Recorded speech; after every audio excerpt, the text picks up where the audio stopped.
Hello there, everybody. Welcome back. I'm here to be talking about Spider-Man Across the Spider-Verse. Now, this is the much-anticipated sequel to the critical acclaim and beloved film Into the Spider-Verse, Spider-Man Into the Spider-Verse, which, while not a big financial hit, not to say it bombed or anything, it wasn't on the near level of financial success as every other Spider-Man movie has seemed to been. It did grow a huge audience on streaming and digital, and it did pick up the award for Best Animated Feature at the Oscars from that year. And so the hype has been building, and this film is the catalyst because not only did this new film get a bunch of acclaim and buzz, but it also opened extremely well. I believe it's the second biggest opening of the year behind only the Super Mario Brothers movie, which is insane to think about how the two biggest openings of the year are both animated movies, which bravo, phenomenal. Animation is cinema. It's great. So with all that said though, on everyone loving it and its success so far, how is the movie? Well, the movie takes place after the events of the first one, and there's a new threat called the Spot. And in order to defeat this foe, Miles Morales, our Spider-Man in this series of films, reunites with Gwen Stacy, Spider-Gwen, and they travel to basically the Spider-Verse, where there's all kinds of different spider people. And when things go awry there's different clash of opinions on how to deal with this threat. It's up to Miles to, save his family and, be the Spider-Man and all that sorts of stuff. I'm really trying hard not to dive into spoilers because, when I watched the trailer, I was really confused on what the movie was really about because I figured it was like Spider-Man Civil War, but there's a lot more to it there, so I'm being really careful not to spoil stuff. So, and since it's still close to when the movie released, that's just how my review's going to be. But I'll just say this. In terms of an animation standpoint and how this film was made, it just continues my belief that the Spider-Verse films, this one and the previous one, are some of the most groundbreaking animation films in terms of this new type of animation technology that Into the Spider-Verse really pushed out the door, which has inspired, and it had to have referenced a lot of different anime films to follow due to how similar, but also these different films do it in a unique way. Like Puss in Boots: The Last Wish, The Bad Guys, The Mitchells vs. the Machines, this new Teenage Mutant Ninja Turtle movie. They all look like a similar type of animation style to the Into the Spider-Verse, but they're doing this technology in their own way to make it fresh and make it its own style.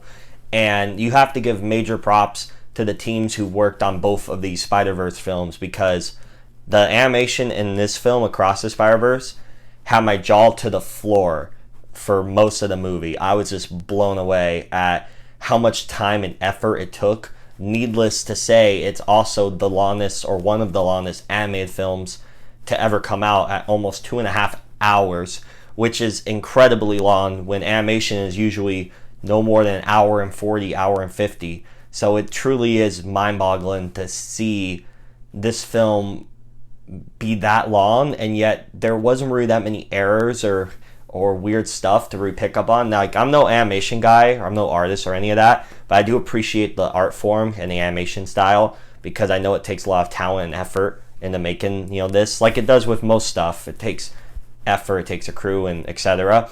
So just seeing how there's times where you travel between the different universes of different spider people. Like you go to a Spider-Man India section, you go to Spider-Gwen's universe, which is kind of like this watercolor paint world, and you just look at these different locations and it just was crazy. There's a Lego section as well. There's a 2D animation. There's so many different sections of Spider-Verses that you go to, and it's truly astounding. I'm just in awe of that. And you hear me gushing about that animation, how it was made and all, but what about the plot? Because that's the main thing. Now, in my opinion, it might be I don't want to like, I know I've been praising the movie and everything so much, I'm kind of giddy about it because of how phenomenal it just really looks and plays. The plot is really solid and I really enjoyed it, but I don't want to be one of those people that are kind of annoyed with the ending, because originally this was supposed to be a part 1 to a part 2, but they changed it. But it definitely feels like the story was not complete. And how I feel is like, you could have cliffhangers and stuff, but the story, like, it sort of wraps up. It depends on how you look at it, because the movie, like, at least for marketing and all, it makes you think it's Miles' story, like it's Miles' story, like this trilogy is his. But it kind of only isn't his, because this movie, in my opinion, feels like a Spider-Gwen movie because of how it starts and how it ends. So when you look at it through that lens point, it does wrap up pretty nicely, but there's still some open threads to lead into a third movie. So it really just depends on how you look at it. But I thought it just kind of, like, it ends, like, there was many points where I kept thinking it, don't end on me, don't end on me. And it felt like that for a bit, like a couple minutes at the end, until it just ends and you're like, what the heck? But besides that, I feel like there are so many different Spider-Man characters that are really unfamiliar, and some that I really love that I'm so glad that got to get a big spotlight. Like, for example, Miguel O'Hara, Spider-Man 2099. His presence in the movie, like, I was really worried about his character, because from the marketing, it made you think he was like the big antagonist, like he was the villain.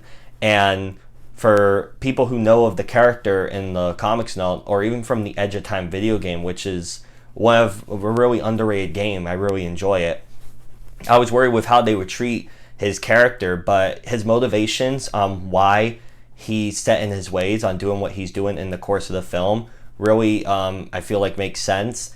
And it doesn't really break how his character usually is, because he's definitely like a Spider-Man. He wants to do what's good and wants to do what's right, but he's willing to sacrifice people in order to achieve that. So he's kind of in the anti-hero category, but it doesn't really break the character of him, which I was really glad, because he is one of my favorites just as a character, and I just love his suit design. He's just a really cool character. And you also see some characters like the Peter Parker from the first movie who trained Miles. He's back and he has a kid, which definitely says with how his arc ended in the last movie. He definitely but anyways, it was nice to see some familiar spider faces, and it was really cool to see some new additions like the Spider-Man India. I thought he was hilarious and just really upbeat and great.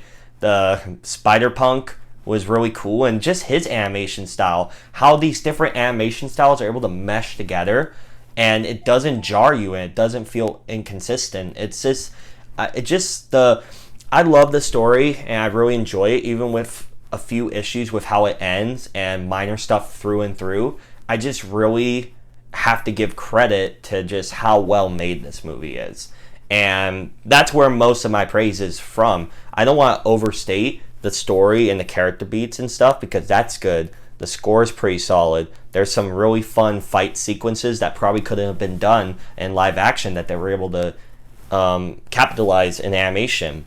But it's just the different styles and how everything meshes into one big movie that really floors me. I'm just blown away at how creative and fun this movie was. And I knew it was going to be a great movie. I just didn't expect it to be this crazy with what they were able to accomplish. Like, I'm just so happy for everyone involved.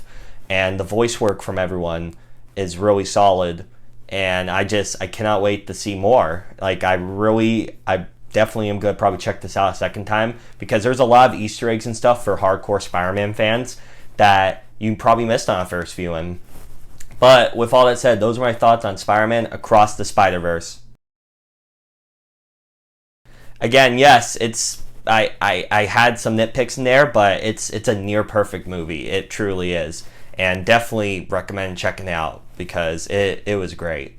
But again, what did you all think of the movie? If you've had a chance to see it, please let me know down below in the comment section. And if you want to hit the bell as well to get notified when I upload, that would mean so much to me. And I hope to catch you all in the next video. Bye!